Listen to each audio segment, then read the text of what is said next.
আসসালামু আলাইকুম গাইজ। দেখুন আজকে আমরা কোথায় চলে আসছি। এটা হচ্ছে আমার মেয়ের স্কুল। স্কুলের নাম হচ্ছে Savar cantonment morning glory school and college. আমার মেয়ে এবছর বাংলা ভার্সনে নিউ অ্যাডমিশন নিয়েছে। আর তার বাবা যেহেতু সৌদি আরবে থাকে, সে স্কুলে কখনোই যায় নাই। আজকে একটা সুযোগ ছিল, গার্জিয়ান মিটিং ছিল। তারপরে আমি আর তার বাবা সকালে তার স্কুলে মিটিংয়ে চলে গেলাম। মিটিংয়ে যাওয়ার পরে মিটিং শেষ হলো। তারপরে মেয়েকে আগেই বলা ছিল তার স্কুলের প্রাঙ্গণে আর কি, সেখানে এই যে বুক ফেয়ার হচ্ছে। আমার মেয়ে আমাকে আগেই বলেছে, মা আমার ওখানে মেলা হবে, তোমরা টিফিনের সময় চলে এসো। তারপরে আমরা মিটিং শেষ করে তার টিফিনের সময় পরে তার স্কুল প্রাঙ্গণে চলে গেলাম। যে দেখি টিফিন সময় অলরেডি হয়ে গেছে, আমার মেয়ে এসে ওয়েট করছে। পরে আমরা চলে গেলাম ওখানে। তারপরে মেয়ে তো তার বাবাকে নিয়ে গেল স্টলে যেয়ে তার বই দেখছে, বই কেনাকাটা করবে, দুটো বই কিনবে, সে আগে থেকে বলে রেখেছে। এখন দেখুন সে বই দেখছে, একটার পর একটা বই দেখছে তো দেখছে।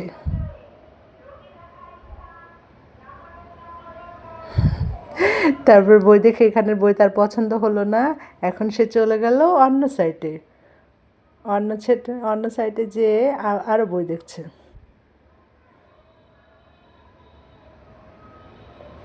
তারপরেও সে একটার পর একটা দেখছে।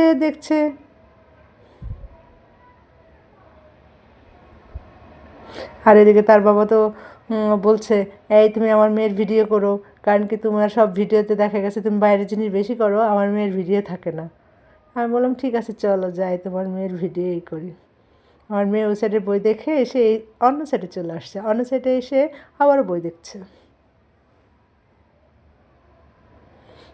তার সিন্ড্রেলার গল্প অনেক পছন্দ, সে এখান থেকে সিন্ড্রেলা গল্পটা নিয়ে এলো, এই বইটা কিনেছে। পরে আরেকটা ভূতের গল্প বই নেবে।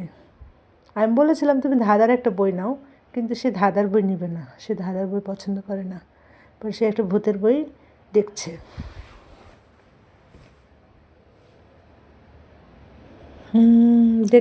দেখছে কোনটা নেবে। এখানে তো আমার কোনো কথা চলবে না, তার নিজের পছন্দটাই আসল। আর এদিকে দেখুন, তার বাবার কথা মতো আমি তার মেয়ের মুখটাকে টেনেই মুখটা দেখাচ্ছি, যে দেখুন। আমি বলছি, এই মেয়ে দেখি তোমার মুখটা।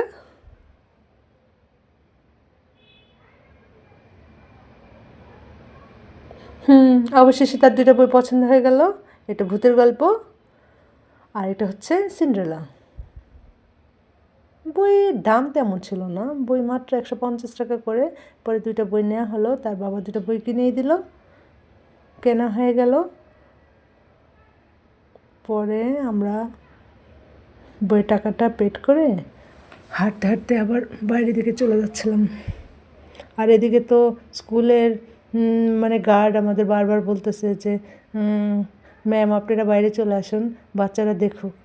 তারপর আমি তাকে বলতেছি, ভাইয়া একটু ওয়েট করুন, মেয়েটার টাকাটা পেড করা হোক, তারপর ওকে ওর জায়গা মতো রেখে পরে আমরা চলে যাচ্ছি।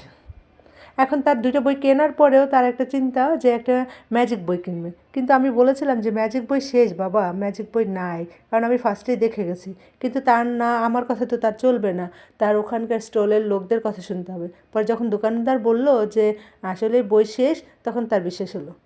তারপর সে চলে গেল, এর আগ পর্যন্ত সে যাবে না। এই যে দিকে পরে আমরা আবার মাঠের দিকে হাঁটতে থাকলাম। আর মেয়েকে বললাম, বাবা তুমি টিফিন এই মাঠে খেও না, ক্লাসের ভিতরে যেয়ে বসে বসে খেও, কারণ মাঠে প্রচণ্ড রোদ ছিল। তারপরে মেয়ে বলল আচ্ছা ঠিক আছে। এখন সে আবার বলছে কি, বাবা আমি একটা কিছু কিনবো। তো বললাম কী কিনবা? বললো আমাকে টাকা দিয়ে দাও। তাও বেশি টাকা না, আমার মেয়ের হচ্ছে খুব অল্প টাকায়, মানে এই চাহিদা। বলতেছে আমাকে 20 টাকা দাও, 20 টাকা দিয়ে আমি একটা কিছু কিনে খাবো, তোমরা চলে যাও। তারপর ঠিক আছে, তার বাবা 20 টাকা দিল। এখন দেখুন কী করছে, বাবাকে টাটা বলছে, কিন্তু বাবার আগে চুমু খাবে, তারপরে সে তাকে চুমু দিবে। এইভাবেই চলছে তার বাবা মেয়েরই। আচ্ছা, তারপরে এই পর্যন্ত আজকের ভিডিও আমাদের। আল্লাহ হাফেজ, বাই।